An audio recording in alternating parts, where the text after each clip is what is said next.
सर्वाधिक मी खूप खुश आहे। आज 1 नंबर मुंबई महानगरपालिकेचा 1 नंबर हा पहिला वॉर्ड आहे, जिकडे पहिल्यांदा आम्ही धनुष्यबाण निवडून आणला। सर्व लोक म्हणत होते 1 नंबर येणार नाही, 2,500च्या मार्जिनने 1 नंबर निवडून आणला। 2 नंबर 10,000 निवडून आणला। 3 नंबरमध्ये सुद्धा जे माझ्या मतदारसंघामध्ये 15 पार्टात आहे ते पण जिंकून दिले।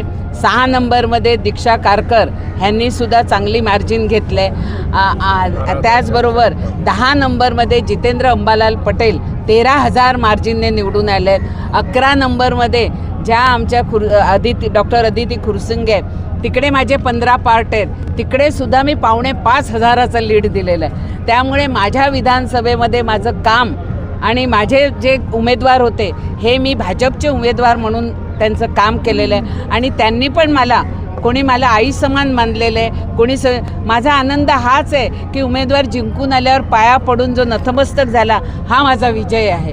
आणि देवाभाऊ त्याचबरोबर एकनाथ शिंदे, कारण शिंदे साहेबांबरोबर मी आनंद दिघेंपासून काम केलेलं आहे आणि ही तर माझ्या गावची मुलगी आहे। मी आधीच सांगितलेलं होतं, त्या विरोधकांना पण सांगितलेलं ही बाहेरची नाही आहे, ही आमची मुलगी आहे आणि त्या मुलगीला मी 10,000पेक्षा जास्त मताने निवडून देईन। हे माझं आंबावाडीतलं भाषण तुम्ही ऐका आणि त्या आंबावाडीतलं भाषण हे माझं भाषण। त्यामुळे आमची दीक्षा हे निवडून आले आणि ज्याप्रमाणे विकास करणार जे आम्ही लोकांना आश्वासन दिलं आहे ते हर्षदला दीक्षाला बरोबर घेऊन मी आंबावाडीतले लोक असतील, रतननगर फेडरेशनचे लोक असतील, साईनाथ नगरच्या लोकांना, उरीपाड्याच्या लोकांना जे आम्ही आश्वासन दिलं आहे ती सर्व आश्वासन पूर्ण करणार। भगवाधारी म्हणून आमच्या गुजराती असतील, उत्तर भारतीय मतदारांना रोखून लोकांनी जाऊन दुप्पट मतदान केलं, हा मी त्यांचा मतदारांचे आभार मानते। आणि खरोखर स्वर्गीय प्रकाश कारकरांच्या आत्म्याला आज खरोखर ही आदरांजली आहे की त्यांनी ही सून नाही मुलगी म्हणून आम्ही आज जनतेने तिला निवडून दिलेलं आहे।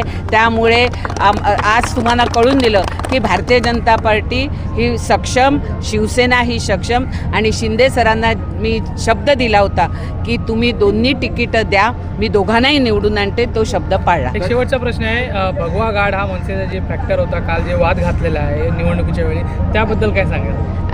काय असतं की लोकांना वाटतं की आता आपल्या पायाखालची वाळू सरकायला लागलेली आहे, विकासाच्या मुद्द्यावर बोलायचं नाही। मी मराठी काय केलं BDT चाळीचं? का मुंबईकर बाहेर गेले? 25 वर्ष एका हातामध्ये सत्ता होती, वेळेवर 2 भाऊ एकत्र आले म्हणून सत्ता परिवर्तन होत नाही हे जनतेने दाखवून दिलं।